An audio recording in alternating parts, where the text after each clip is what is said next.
음악과 오디오를 즐기는 가이드 샘튜브 우승렬입니다. 블루사운드에서 신제품이 나왔다고 해서 들어보러 왔습니다. 이 블루사운드 계열은 이제 스트리머가 있고 이제 앰프까지 있는 스트리머를 포함한 조금 더 확장판 앰프까지 들어있는 이제 앰프 라인업이 있는데 앰프의 신제품이 나왔어요. 아시겠지만 이쪽은 그냥 노드라고 부르는데 저 스트리머 쪽은 이쪽은 힘이 들어가서 이제 앰프 쪽은 파워 노드라고 부르죠. 그래서 3세대 버전이 나온 지가 얼마 안 됐어요. 3세대 버전은 그냥 파워 노드라고 이렇게 부르는데 새 제품이 나왔나 4세대가 나왔나 했는데 그게 아니고 오히려 그거의 컴팩트 버전이 나왔다고, 컴팩트 버전이라 표현하는 게 맞는 것 같아요. 그래서 블루사운드 파워노드 엣지라는 제품이 바로 지금 오늘 같이 살펴볼 제품입니다. 블루사운드는 아시겠지만 이 하이파이계의 어떤 좀 제 표현으로는 어떤 아주 신선한 바람을 몰고 왔던 브랜드예요. 원래는 그 멀티룸 기능을 하는 네트워킹 회사였죠. 오디오 쪽보다는 그런 멀티룸 네트워킹을 하는, 그렇게 좀 확장성이 좀 그런 기술이 많이 강화된, 그런 기술이 인프라로 쌓여진 그런 네트워크를 개발한 회사였는데 그게 음악하고 이제 접합이 되면서 그래서 이제 큰 급물살을 타죠. 왜냐하면 사실은 이런 좀 고해상도 또 아주 비압축 그 고해상도 음원들을 전송하는 그런 프로토콜이나 이런 것들에 대한 고해상도에 거의 걸맞는 등급의 네트워크 플레이어, 뭐 소위 뭐 미디어 플레이어, 네트워크 플레이어, 스트리머라고 불렀던 제품들이 꽤 고급기들이 많았어요. 왜 그러냐면 제작하는 그런 제품이 나올 당시만 해도 그런 기술 자체가 원천 기술이 좀 기술이 이제 R&D 비용이 많이 들어간 비싼 기술이었거나 아니면 그 정도를 담을 만한 제품을 새로 개발해내다 보면 그 수요 자체가 많지 않았던 시장이라 처음에는 뭔지도 몰랐고 그게 얼마나 살지 예측이 안 됐던 시장에서는 단가 자체가 높았던, 그래서 특별한 뭐 등급, 사실은 그것도 뭐 네트워킹도 당연히 등급이 있겠지만 그 스트리밍의 어떤 품질의 등급보다는 그걸 만들어야 되는 상황 자체가 만들어낸 고가 제품들이 위주였던 게 그게 우리가 말하는 고해상도 스트리머 시장이었거든요. 램브룩 그룹이라는 그 그룹사나 하이파이 오디오 브랜드 사나라는 브랜드들의 컨셉들이 더 유사하기도 하지만 딱 실용적인 등급의 네트워크 플레이어, 그리고 그걸 좀 더 확장하자면 그걸 탑재한 앰프 시스템, 이런 것들이 사실은 램브룩 그룹의, 사실 램브룩 그룹의 의미 자체는 그런 실용적인 어떤 고급 네트워킹, 실용적인 등급의 하이파이 네트워킹을 실현하는 데 있었습니다. 사실 뭐 저희가 늘 얘기하지만 네트워크 플레이어라는 게 가장 네트워크 플레이어를 포함한 품은 이제 앰프들까지 생겨나면서부터 그게 그냥 요새 그런 질문을 하는 분들이 있어요. 앰프인데 혹은 DAC인데 추천하고 보면 얘는 스트리밍이 안 돼요. 그러는데 왜 앰프가 스트리밍이 안 돼요? 혹은 DAC가 왜 스트리밍이 안 돼요? 라고 질문하시는 분들이 있는데 그게 이제 저희랑 좀 이게 접근 방식 자체가 좀 다른 시점에서 시작했기 때문에 그런 얘기들이 있는 것입니다. 원래는 없었어요. 근데 그걸 통합한 제품들이 대다수가 되다 보니까 원래 앰프에는 스트리밍이 기능이 있었나 보다, 혹은 DAC에도 스트리밍이 당연히 되는 건가 보다라고 아시는 분들이 의외로 많습니다. 근데 뭐 그걸 알고 모르건 상관없이 그런 것들이 그냥 통합이 돼서 나오던, 그게 어떻게 보면 한 트렌드가 된, 그걸 주도하다 보니 이제 스트리밍 시스템의 가장 중요한 점은 스트리밍 자체의 인터페이스, 소위 그러니까 조작을 하는 그런 UI라고 하죠. 사용자들이 이렇게 조작을 할 수 있는 인터페이스 자체가 굉장히 편리하고 알고리즘 자체가 잘 돌아가야 되는, 쉽게 말해서 눌렀을 때 바로 작동이 되고 그게 원래 음원 품질을 그대로 구현할 수 있는, 최종 스피커를 울릴 만한 데까지, 울릴 만한 출력이 나올 때까지가 그대로 유지가 되는 게 중요한데, 일단 반대로 그게 잘 구현이 안 된 제품들의 어떤 단점이라면 소프트웨어적으로 그거를 업그레이드 하는데 문제가 있거나 UI 자체 디자인, 그다음에 플로우 자체가 굉장히 좀 합리적이지 못해서 생기는 그런 어떤 버그나 그런 속도의 문제, 오류, 이런 것들이 상당히 사용자들한테 이렇게 좀 사용하기 어렵게 만들었다기보다 편리하게 못 만든 이런 제품들하고 이제 구분이 됩니다. 그 경계선은 뭐냐면 그 스트리머 앱 자체를 소프트웨어와 하드웨어를 자사에서 만들었느냐 혹은 타사에서 타사 거를 의뢰인에 의해서 남의 시스템을 그런 시스템이 없는 스트리밍 시스템이 없는 어떤 앰프 시스템으로 편입을 시켰느냐 요거의 차이인 것 같아요. 그래서 블루 사운드처럼 합리적인 가격으로 만든 네트워킹이 여러 회사들을 타고 다녔습니다. 그 대표적으로 그거에 가장 큰 혜택을 받았던 건 역시 NAD라는 NAD M33이 아주 스테디셀러이자 베스트셀러가 됐던 가장 결정적인 이유는 제가 보기에는 NAD의 엄청난 앰프 시스템이 디지털로 구현이 됐다는 새로운 신소자를 써서 만든 디클래싱 폭이 기여도 했었지만 NAD 얘기가 길어질 자리는 아니지만 다른 한편에 가장 컸던 것 중에 하나가 역시 이 블루 사운드의 네트워킹 시스템, 훌륭한 인터페이스와 네트워킹 시스템이 거기 합쳐져 있었기 때문에 그게 가능했었다고 생각이 됩니다.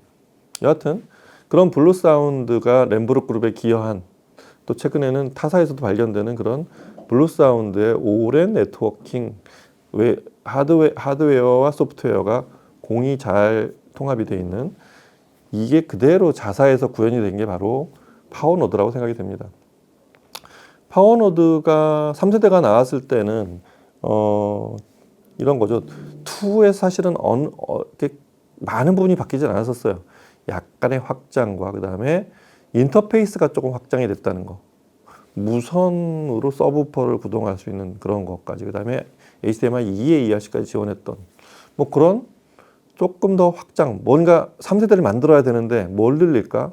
근데 2세대는 상당히 이미 완성도가 높아 있었기 때문에 거기서 그런 것들이 추가되면서 생긴 확장이 좀 더 된 버전 이런 느낌이었다고 한다면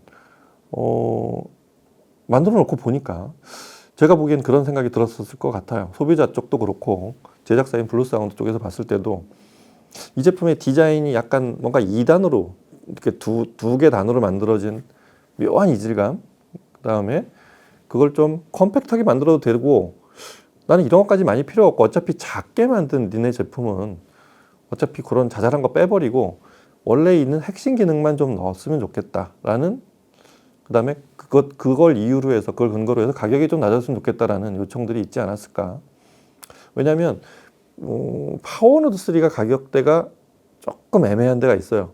물론 여전히 가격이 굉장히 싼 제품 성능에 비해서 굉장히 싼 제품이긴 한데 그 위에 한 200만 원대 제품들하고 이렇게 비교해 보면 고민을 많이 하게 되는 200만 원대 제품의 어떤 확연한 그런 외관 이 커진 풀 사이즈의 어떤 셰시 바디와 그런 어떤 외관에서 이게 셰시가 커지면 이 보이는 부분들 좀 커지잖아요.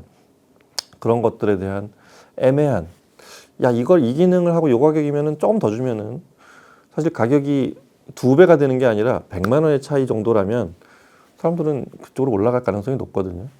그런 애매함이 있어서 오히려 이 제품은 가격이 좀 더 낮은 제품 버전이 필요하지 않을까라는 그런 요구가 있지 않았을까? 뭐 순전히 제 짐작입니다. 그래서 만들어진 게 바로 버전 3세대 버전이 나왔음에도 불구하고 그거에 조금 컴팩트 버전을 만들어낸 이유가 그런 배경이 있지 않았을까 싶습니다. 그래서 이 제품은 심플해져 있어요. 이 2단 2개 단으로 보이는 2개 레이어가 이렇게 겹쳐져 있는 그런 디자인이 아닌 딱 하나의 디자인에 앞면을 이렇게 테이퍼지게 깎았죠. 그래서 엣지라고 표현한 것 같은데 제품명도 그런 제품. 그 다음에 인터페이스를 대폭 줄였어요. 그러니까 사이즈가 작은 제품의 어떤 본연의 모습 같은. 우린 심플해. 그래서 딱 요것만 쓸 거야. 요거 사용할 사람들만 사용하세요. 왜냐하면 이게 핵심이기 때문이에요. 라는 그런 메시지가 있는 제품이 바로 블루사운드 파워노드 엣지라고 생각이 됩니다. 이 제품은 소리가 일단 제일 중요한 거죠. 소리를 들어보고 나서 제품을 살펴보도록 하겠습니다. 음악 들어보시죠.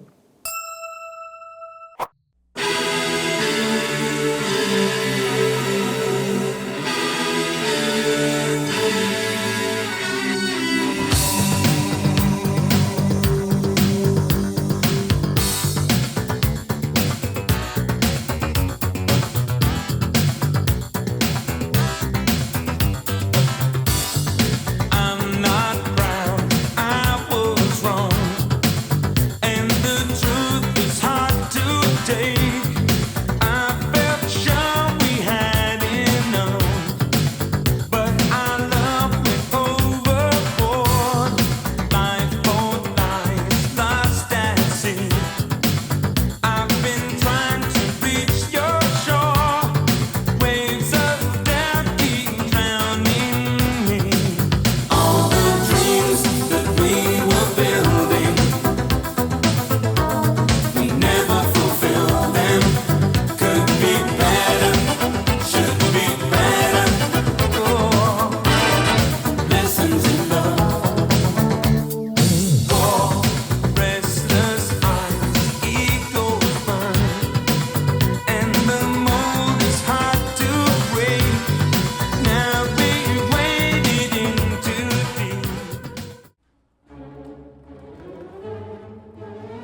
and watch us where we go,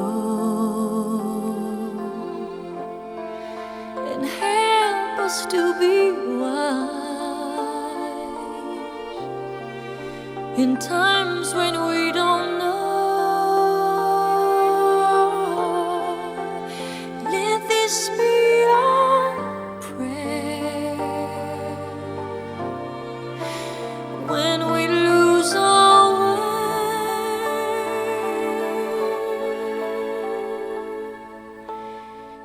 Lead us to a place, guide us with your grace, to a place where we'll be safe. La luce che tu dai I pray we'll find your nel light cuore resterà and hold it in our a heart. ricordarci When che stars go out each night, l'eterna stella sei.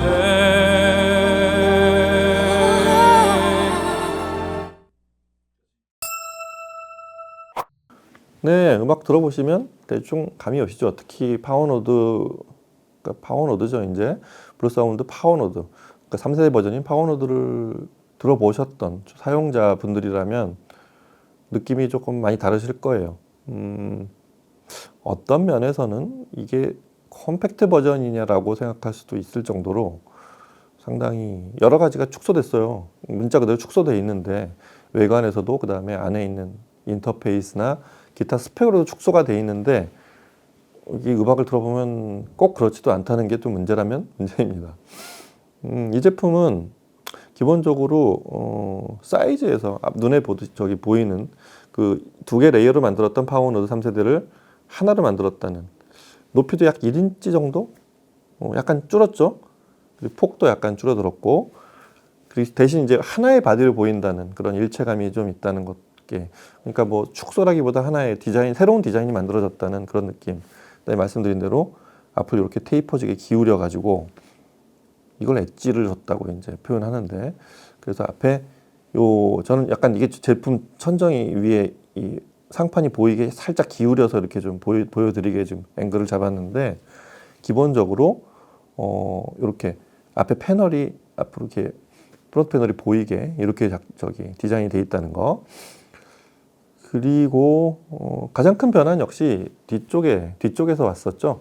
그 인터페이스가 많이 줄었어요. 그러니까 예를 들면은 그 3.5인치 핀이 저기 파워노드 3에는 두 개가 있었는데 그게 이제 하나로 축소가 됐고, 그게 옵티컬이자 이제 아날로그인 저기 입력을 받는 3.5mm 핀 단자고요. 그게 하나로 줄었고, 그 다음에 옵티컬이 이제 거기는 이제 광 입력이죠. 옵티컬 입력이 두 개가 있고 HDMI 입력도 있었어요, 심지어.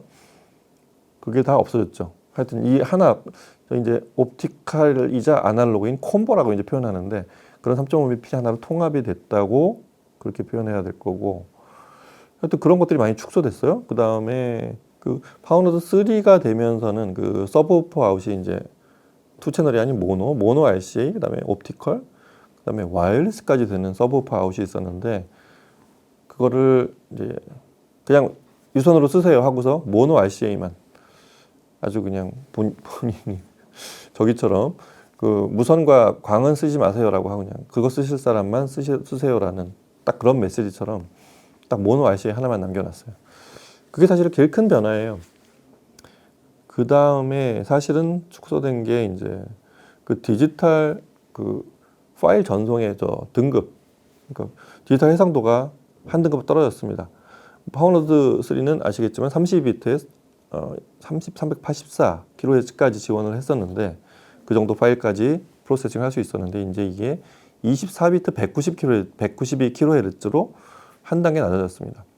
그건 어떻게 보면 그걸 왜 굳이 축소했을까라는 생각이 드는데, 그 비용에 큰 차이가 드나라는 생각이 들지만, 어떤 면에서는 좀 아까 말한 서브우퍼를 사용하는 그런 모노 RCA, 그 다음에 RCA 입력 단자 하나, 이 정도의 사용자라면 굳이 거의 32비트 384kHz까지 파일을 듣지 않아도 될 거다, 거기까지 주로 듣는 사용자가 아닐 거라는 어떤, 한국인 사용자들 좀 다르게 상황이 펼쳐질 수 있죠.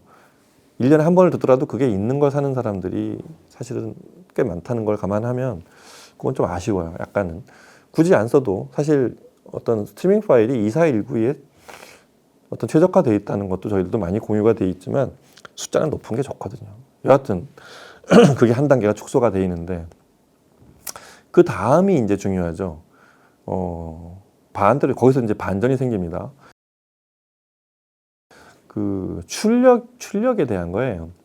출력은 아시겠지만 파워노드 3는 3세대 버전은 80W의 하이브리드 아날로그 증폭을 하죠. 정확히 말하면 그러니까 아날로그 변환을 해서 증폭을 하는 일반적인 그 아날로그 출력을 하는 그런 방식이었다고 했을 때 그렇게 해서 80W를 냈었는데 파워노드 엣지는 출력이 40W로 줄었는데 이게 그냥 출력을 일부러 줄였다기보다 그 방식 자체가 바뀌었기 때문에 40W로 설정을 해도 된다고 판단한 것 같아요. 바로 다이렉트 디지털 출력을 하기 때문입니다. 다이렉트 디지털은 아시겠지만 PCM을 이 모듈레이션을 그대로 증폭하는 방식이에요. 그러니까 디지털을 그대로 디지털로 증폭하는.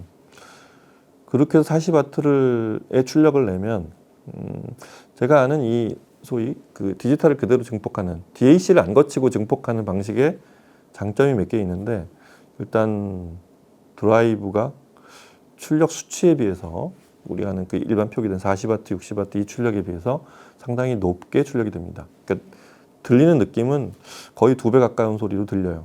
일단 그게 첫 번째. 그 다음에 굉장히 소리가 정확하다는 디지털 특히 낮은 대역, 전 대역 중에 낮은 대역의 드라이브 증폭. 그러니까 원래 디지털 출력단을 가진 앰프의 장점인 그 베이스 증폭, 베이스 드라이브가 상당히 뛰어나면서도 소리가 되게 매끄럽게 들린다는 거죠. 이 템포가 굉장히 정확하게 아주 잘 맞아 떨어진다는 느낌이 드는 것과 동시에 디지털이 템포가 잘 맞는다는 의미는 소리가 굉장히 원래 어느 음원에 있는 소리가 굉장히 아날로그적으로 잘 들린다는 그러니까 사실은 약간 이율배반적인 그런 다이렉트 디지털 증폭의 장점이 살아납니다. 이 제품은 그렇게 해서 제 짐작인데 다이렉트 디지털로 이거를 변환시키는 게 사실은 이 파워노드 엣지를 만드는 어떤 핵심 상황이었을 것 같아요. 그렇게 만들어 놓고 보니까 굳이 80W까지 물량을 투입하지 않아도 되는 상황이 됐었고 그러니까 인터페이스도 줄일 수 있게 된 것 같습니다. 여하튼 그렇게 해서 목표는 단가를 파워노드 3하고 다른 한 등급 낮은 등급의 제품으로 그러니까 파워노드 3의 주니어 버전으로 디자인이나 외관이 다르기 때문에 주니어라고 표현하기는 좀 애매하지만 그거의 한 등급 낮은 제품으로 그렇게 개발한 딱 거기 그 지점에 설정을 한 제품이 되었습니다. 소리를 들어보면 제가 약간 이 제품의 어떤 출시한 지도 얼마 안 됐고 아직 제품 리스트에 이렇게 안 올라 있는 걸로 봐서 제품이 이제 인증을 마친 지가 얼마 안 됐을 거예요. 그 상태로 저는 짐작을 하고 온 소리가 거의 그대로 들립니다. 제가 아는 다이렉트 디지털 증폭한 앰프들의 소리 그게 그대로 잘 반영이 된 것 같아요. 예를 들면은 처음에 들었던 레벨 42의 42층 그 레슨즈 인 럽 같은 곡을 들어보면 이 곡에 아시겠지만 이 80년대, 86년, 7년 노래죠. 이 노래가 굉장히 여전히 어색하지 않은 아주 그루브하고 그 미드 템포의 그 비트 굉장히 포만감과 더불어 굉장히 경쾌함 그다음에 그 사이를 잘게 쪼개서 움직이는 그런 리듬들 그리고 그 속을 뚫고 나오는 보컬 이런 것들이 아주 잘 조화된 아주 명곡이죠. 이 곡의 자체 저기보다는 이 곡을 듣는 포인트는 두두두두두두두두두 뒤쪽을 계속 움직이는 그 전자음 소위 신스팝의 어떤 전형적인 아주 레퍼런스 같은 곡이거든요. 그 아래로 베이스 비트가 계속 치고 있는 그리고 시작 자체가 우우 하는 이런 묘한 분위기의 어떤 그런 심포닉한 코러스로 시작이 되는 부분들 아주 명곡의 포맷을 잘 갖고 있는 중에 베이스를 잘 쳐줘야 이 곡 그리고 리듬의 템포가 잘 맞아야 이 곡의 어떤 특유의 느낌이 살아나는데 아주 좋습니다. 오히려 지금 시청한 스피커가 그 지난번에 저희 들었던 R3 메타인데 이 스피커의 어떤 그 낮은 쪽, 이 동축 드라이브, 저 동축 유니큐 드라이브 아래쪽에 있는 같은 사이즈의 베이스, 이거를 울리는 게 포인트인데 이 스피커는 굉장히 단정하면서도 파워풀하게 소리가 잘 나왔던 것 같아요. 그러니까 베이스의 해상도가 잘 살아나는 그런 레스 인진 러브를 들려줬던 것 같습니다. 왜 지금도 잠깐 들은 의문인데 이게 80년대 나이트 클럽의 엔딩곡으로, 왜 클럽 DJ들은 이 곡을 엔딩곡으로 틀었었는지 조금 이해가 안 되는데, 왜냐하면 저는 이건 시작을 알리는 곡이어야 오히려 어울리지 않나는 그런 생각이 드는데, 여전히 이 곡은 뭐 당시에도 그랬지만 80년대 어떤 명곡들을 뽑을 때 항상 탑5에 들어가는, 아주 80년대 전체를 통틀어서 최고의 명곡 중에 하나인 신스팝이자 뉴웨이브를 대표하는 곡이자 이런 곡인데, 그런 곡에 대한 이 곡을 이런 어떤 품질로 들어보면 그 분위기를 재현시켜서 80년대로 그 곡을 그 시절에 들었던 분들은 그 시절로 돌아갈 수 있는, 그 다음에 이 곡을 지금 처음 듣는 분들은 이건 지금하고 뭔가 다른 그런 템포와 어떤 비트가 있다, 이런 것들을 아주 잘 전해주는 그런 명쾌함이 있는 그런 재생을 해줬던 것 같습니다. 그런가 하면 또 클래식 곡은 어떻게 들릴까? 쿠렌치스가 이제 뮤지카 이탈리아나를 지휘한 그 피가로의 결혼 서곡인데, 이 곡은 또 앞에 그 소위 그 현악기들이자 리드를 막 손으로 만지는 그런 소리, 그러니까 악기가 통을 울리는 소리가 아닌 악기를 조작하는 소리들이 앞에 차차차 이렇게 들리는 그런 것까지 녹음에 다 담겨 있는 곡인데, 그런 걸 듣는 재미, 그 다음에 막 이렇게 빠른 속도로 끌어올라서 쫙 하고 한 번에 이렇게 투띠에서 한 번 쳐주는, 그걸 듣는 쾌감이 있는 곡이잖아요. 그걸 아주 빠른 속도, 역시 이런 곡에서도 그런 템포를 굉장히 빠른 속도로 아주 쾌던 안마식으로 몰아가서 명쾌하게 땅 터뜨려지는, 자결시키는 그런 재생, 그리고 그 빠른 현악기들과 그런 관악기, 오보인지 클라리넷인지 잉글리시 오른인지 모르겠는데 뿌르룬 뿌르룬 한 다음에 그 현악기들이 갑자기 쫙 몰려오면서 이렇게 막 순간 어떤 큰 대군들이 그냥 아주 일괄적인 움직임으로 일목요연하게 쫙 움직이는, 일사불란하게 그런 느낌을 주는 그런 곡이, 그런 분위기가 살아나야 되는 곡이잖아요. 근데 파운드 엣지가 R3 메탈을 아주 그런 걸 훌륭하게 몰아갔던 것 같아요. 이 곡 역시 굉장히 완성도가 높게 재생이 됐던 것 같습니다. 이 곡은 그런 아주 정연한 느낌과 뒤쪽에서 그렇게 쫙 이렇게 오케스트라가 눈에 보일 듯이 점 같은 이런 알갱이들이 다 집합이 되어 있는 느낌, 그런 것들이 살아났을 때 최고조의 재생이라고 할 수 있는데, 40W의 다이렉트 디지털로 거의 손색 없는, 이거보다 좀 더 크다면 이제 좀 더 스케일이 크거나 양감이 많이 나오는 정도, 그걸 추가하면 되는 그 정도 외에는 그렇게 아쉬움이 없었던 아주 훌륭한 재생이었던 것 같아요. 그리고 반대로 아주 푸근한 곡들은 어떨까? 이 앰프도 40W의 디지털 앰프도 그런 곡을 잘 재생해 줄까? 그래서 들어본 게 이제 그 셀린 디온과 안드레아 보첼리가 나오는 프레이어인데, 이 곡의 느낌도 그렇죠. 굉장히 청량하면서도 포만감을 줄 만큼 쫙 전체 벽을 채워오는 느낌.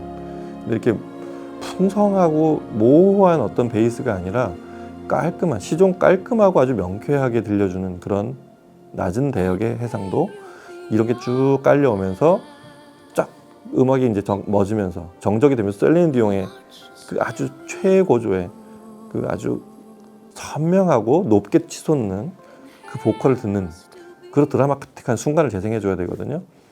그게 또 바로 이어서 이제 그 반대쪽 대역인 보첼리의 푸근한 음성이 낮은 대역에서 깔려오는 그런 조화가 다 이루어져야 돼서, 사실은 뭐 이렇게 대단한 그런 해상도와 녹음이 되어 있는 곡은 아니지만 의외로 이 곡의 어떤 뉘앙스를, 또 그 분위기를 잘 살려 듣기가 쉽지 않은데, 이 곡도 좋았어요.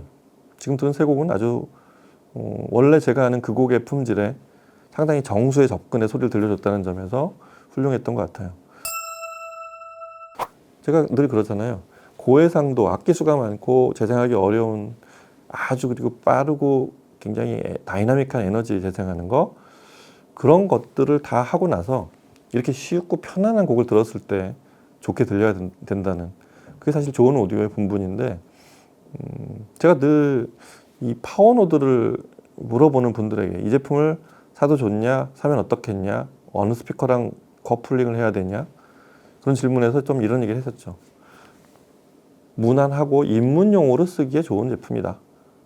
하지만 조금 고급스러움을 추구한다면 200만 원, 300만 원대 제품 중에 찾아봐라, 이런 얘기를 저는 종종 했었는데, 그때마다 저는 그걸 근거로 하는 얘기가 이 블루사운드라는 회사는 네트워크를 만들어서 그걸 기반으로 시작했던 회사다. 그래서 네트워킹은 A급인데 앰프를 만드는 거는 그 상급기에 대한, 그러니까 예산을 그보다 고급스러운 소리를 듣고 싶다면 네트워킹보다는 앰프 소리는 네트워킹을 중심으로 한 앰프다. 그래서 앰프 소리에 대한 거는 상급기로 가는 게 좀 더 만족도가 높을 거라는 얘기를 했었는데, 엣지를 들어보면서 좀 생각이 바뀌었어요. 다시 새로운 생각. 제가 또 잠깐씩 듣고 이렇게 그냥 한쪽에 선입관으로 박혀 있었던 파워노드에 대한 생각은 엣지를 들어보면서 좀 많은 부분이 수정이 됩니다. 굉장히 이 정도면은 오히려 이제 숫자를 좀 수정해야 될 것 같아요. 300만 원대가 아니라 한 400만 원, 500만 원대의 제품을 살 게 아니라면 이 정도에서 컴팩트한 사이즈로 즐길 수 있는 적당한 스피커를 찾으면 만족도가 굉장히 그렇게 불만스러울 부분이 별로 없을, 그럴 한 100만 원대의 제품으로 그렇게 좀 궤도를 수정해야 될 것 같습니다. 그런 등급 수정해야 될 것 같아요.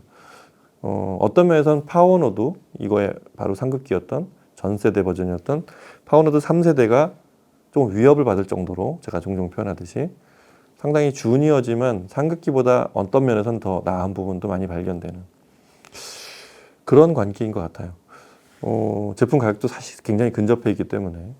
그리고 다시 앞서 말씀드렸지만 블루사운드라는 회사의 어떤 올인원, 그거의 어떤 등급을 딱 정확하게 포지셔닝을 한 건 오히려 엣지 쪽이 아닐까, 이런 생각이 듭니다. 이 제품 그 블루사운드 파워노드 엣지의 그 자사에서 부르는 정식 명칭은, 그러니까 제품 정식 명칭이 아니라 이 제품의 컨셉을 따른 명칭은 컴팩트 와이어리스 뮤직 스트리밍 앰프예요. 어렵죠? 컴팩트 와이어리스 뮤직 스트리밍 앰프. 작은 무선 증폭을 하는, 음악을 듣기 위해서 스트리밍을 하는 작은 무선 증폭 앰프다, 이런 얘기거든요. 딱 그래요. 크게 만들려고 하진 않아요. 오히려 이 정도 성능을 만약에 우리가 아는 풀사이즈 앰프, 그 올인원 앰프 사이즈로 만들었다면 가격이 최소한 이 가격보다 한 2배는 됐을 거예요. 근데 블루사운드 자체 컨셉, 그다음에 타사와의 차별화를 위해서 다시 원래 사이즈로 좀 더 컴팩트하게 돌아간 것 같아요. 그래서 이게 원래 블루사운드의 모습이다. 우리 회사는 이 정도의 사이즈로 소리를 만들어낸다. 이런 주장을 엣지에다가 집어넣은 것 같습니다. 공간이 제 짐작으로는 한 5평을 넘지 않는, 바꿔서 말하면 5평까지도 들을 수 있는, 아주 이렇게 큰 거나 싫어하고 그냥 있는 듯 없는 듯 그냥 아주 작게, 그리고 심지어 그냥 굳이 이렇게 좌우를 딱 대칭을 하고 이렇게까지 안 들어도 되는, 나는 그냥 캐주얼하게 듣는 스피커 2개를 연결해서 그냥 듣고 싶다, 그리고 이쁘게 이렇게 진열해서 듣고 싶다, 이런 분들에게 아주 최적인, 음악에 대한 만족도도 굉장히 높을, 그럴 아주 뛰어난 컴팩트 올인원이라고 생각이 됩니다. 예산을, 그러니까 그러니까 처음에 입문을 하는 분들한테는 아주 딱 적당하고요. 서브로 하나 갖추고 싶은 분, 그다음에 나는 메인 방보다 좀 작은 방에서 하나 듣고 싶은 분, 그다음에 내 아내를 위해서, 혹은 이렇게 블루투스 스피커만을 듣는 그런 공간보다는 조금 더 좋은 소리를 듣기 위해서 주방 쪽에 하나를 갖추고 싶은 분, 그다음에 TV 앞에 하나를 좀 그래서 크지 않게 배치를 하고 싶은 분, 이런 분들은 한번 생각해 보시기 바랍니다. 이쪽 그 출력단에 중요한 저희가 있어요. 그 HDMI EARC가 여전히 그대로 지원하고 있어서 EARC까지 지원한 최신 TV들에 연결해서 쓰라는 그런 메시지가 굉장히 강한 것 같습니다. 자, 이렇게 해서 오늘 그 블루사운드의 신제품 파워노드 엣지를 컨셉과 사운드도 들어보면서 살펴봤습니다. 이 제품 한번 와서 많이 들어보시고요.